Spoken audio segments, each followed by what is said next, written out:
Hey guys, I'm Papa Pete, and welcome to episode 1 of the 125.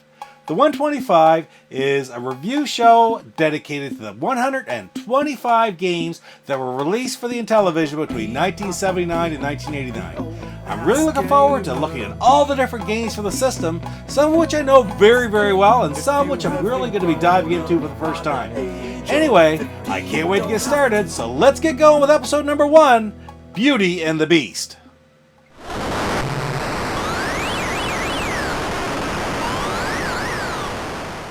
Beauty and the Beast was developed by Wendell Brown for Imagic back in 1982, late 1982. And Imagic at that time was probably the most prolific third-party game developer for the Intellivision System. They were just, I would say, a bit ahead of Activision, and the exact opposite was true for the Atari 2600 actually. But Activision and Imagic were really the two biggest third-party game developers at the time. For Imagic, this game come right out on the heels of Demon Attack and Atlantis for the Intellivision, and it was just about the same time as Microsurgeon, so it was a really big release. Imagic experts have just created 4 new games for the Intellivision System. But beware, Imagic's Demon Attack will destroy you. Atlantis will send you to a watery grave. Microsurgeon will put you in the hospital. And Beauty and the Beast will push you right over the edge. Imagic for Intellivision, created by... Now it's quite clear that Beauty and the Beast is sort of an individual, independent take on Donkey Kong. It's based upon that model, that style of gameplay. It does have enough elements to make it its own unique game, however. You know, back at the time in 1982, at just about the same time, Coleco released a port of Donkey Kong for the Intellivision as well. But all that car wreck of a game tended to do was it just made Beauty and the Beast seem like it was that much better of a game. In Beauty and the Beast, you play the character of Bashful Buford, and you're trying to rescue your girlfriend, Tiny Mabel, who's been captured or kidnapped by Horrible Hank, and Horrible Hank is trying to take her to the top of the old Mutton building. So, as you can see, it really is very similar to Donkey Kong. That being said, it still has enough unique features, like I said before, to make it its own individual game very well worth playing. Graphically, Beauty and the Beast isn't an incredibly strong game because the sprites, like for Buford, for Mabel and Hank, they aren't extremely detailed by any stretch of the imagination. But the backgrounds do look good. The enemies that are on the screen that you have to avoid are really clear. It's really easy to see what you're trying to do. There's no question about what is that. You can really tell what things are on the screen. And the cutscenes that are involved are really well done. As simple as they are, they really get you into the game. In Beauty and the Beast, each screen of the old Mutton building that you see has 4 floors, and the object of the game is to take Buford and climb up to the top floor on that screen via the open windows. A little bit different. The windows are opening and closing at random as you're trying to do this. Now you also have to try to avoid boulders being thrown by Hank from the top, birds, bats, and rats running around. If you hit any of these things, you get killed. You go down to the bottom of that screen and you can start over again. There's not much of a pause there. You go right to the bottom and you start right up again. It doesn't have a break like Donkey Kong does. Now, the other thing that's really important in this game is that Tiny Mabel is always throwing hearts at you. And when you grab one of these hearts, you become invincible for a pretty brief moment, but it really, really helps you get to the top of the screen and avoid all the other obstacles. Matter of fact, while you're invincible, if you step on a rat or kill a bat or a bird, you get 50 points for each one. Same with a boulder. So it's really the only way you can get points, other than when Buford reaches the top of a level or the top of the building. When you get up to the 4th floor at each screen and you touch Mabel, Horrible Hank grabs her and goes up another level. There's a total of 11 levels on each building, 4 floors each level for a total of 44 floors. Like I said before, if you get hit by any of the creatures on the levels that kill you, it only knocks you down to the bottom floor of that screen.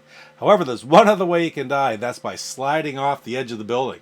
And if you slide off the edge, you plummet the whole way to the bottom. It doesn't matter if you've gone up 7 or 8 screens, you go the whole way to the bottom and you start over.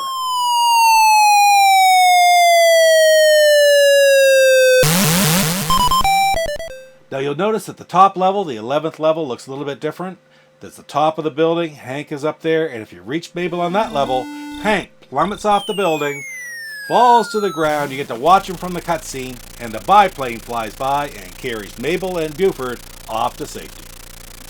As far as the sound goes in Beauty and the Beast, there's the music in between levels at the beginning of the game is actually done very well. The sound effects themselves certainly aren't offensive. They're not bad. They're good. For that day and age, they were actually really got you into the game. You could tell what's going on. Even when you go to jump, it's got a weird sort of slow motion kind of jump where you try to jump over boulders or rats, and it makes a sound when you do so you can sort of use that influence to see where you are. Like the two things go together to help you play the game. So I really do consider the sound quite good at Beauty and the Beast. Control-wise, overall I find the controls in Beauty and the Beast to be a little bit, I'll call it slippery.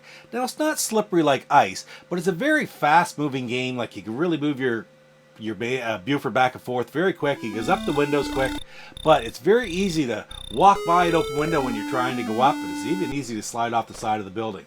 Again, it's not like ice where you keep going. It's just so quick and so fast. Now, all it is really, if you play it long enough, you get to master it a little bit. It really is a great feature because you get on a roll on these levels. You can really go up the 4 levels and hit Mabel really quickly. It's a game where a real rhythm gets into it. And the rhythm works both ways. Not only do you get the rhythm of success getting to the top, but if you get hit, like I said before, there's not a long pause there. You just get hit and you go right down to the bottom and it starts right up again. And the same enemies are coming at you. You can get hit 2 or 3 times in a row really fast as well. That's why you can gain a free man every second level. It's a second level that you go up on each building. Oh, for the first 4 or 5 buildings, and then I think it goes up to maybe every 4th level. But still, you can gain men quite easily. There is a cap though. You can only have 6 extra men on at one time. You can't build them up like you can in a game like After Smash or Space Armada, something like that, where you can build up all kinds of men. All in all of these things go together really well, and I find that it's a game that, although it might be a little bit challenging when you first start out, you really can master that game, and it just makes it that much more fun. Historically speaking, Beauty and the Beast has been a very popular game for the Intellivision system. In fact, it makes a lot of people's top 10 lists.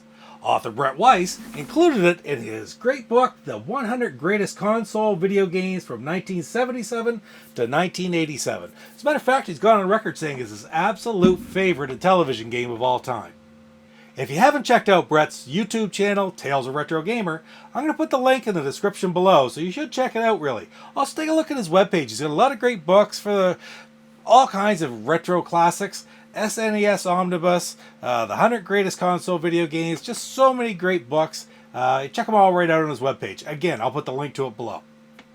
As for me, we had this game when I was a kid, and I spent many, many hours playing it. It was just so much better than the Donkey Kong release that Coleco put out. We also had that one. So, looking back on it, and remember this, I'm not only looking at how the game is today, but how we felt about it at the time back in that era when we played it. And given all of that into consideration, the good graphics, the good sound, and the very good addictive gameplay of Beauty and the Beast, I'm going to give it an 8 out of 10 rating. If you want to get some more in-depth information on Beauty and the Beast, be sure to check out episode 9 of the Intellivisionaries podcast. I'll put a link to it in the description below as well. They go into a lot of great detail on the gameplay, they discuss it at length, and they also have an interview with the creator Wendell Brown about how the game came to be and a lot of the background on the game, again, in full detail. It's really worth checking out. It's very interesting. If you enjoy the Intellivision and you like this game, it's very interesting. Thank you very much for joining me today for the very first episode of the 125. And don't forget, this is actually episode 1A, because there's also a 1B, which is a session of uninterrupted gameplay of Beauty and the Beast with no commentary, no other interruptions, and you can see a game from start to finish to see just what it's all about. Anyway, guys, thanks for spending a little bit of time with me today. I hope you enjoyed it. Don't forget to like, comment, subscribe, and we'll see you in the next episode of the 125. Take care. Papa Pete, the old ass gamer. Papa Pete. Hey, Brett Weiss here, host of Tales from a Retro Gamer and the author of the SNES Omnibus and many other books. You have been watching Papa Pete, the old guy gamer, and his show, The 125. What is my favorite Intellivision game, you may want to know? Beauty and the Beast, of course. What the hell?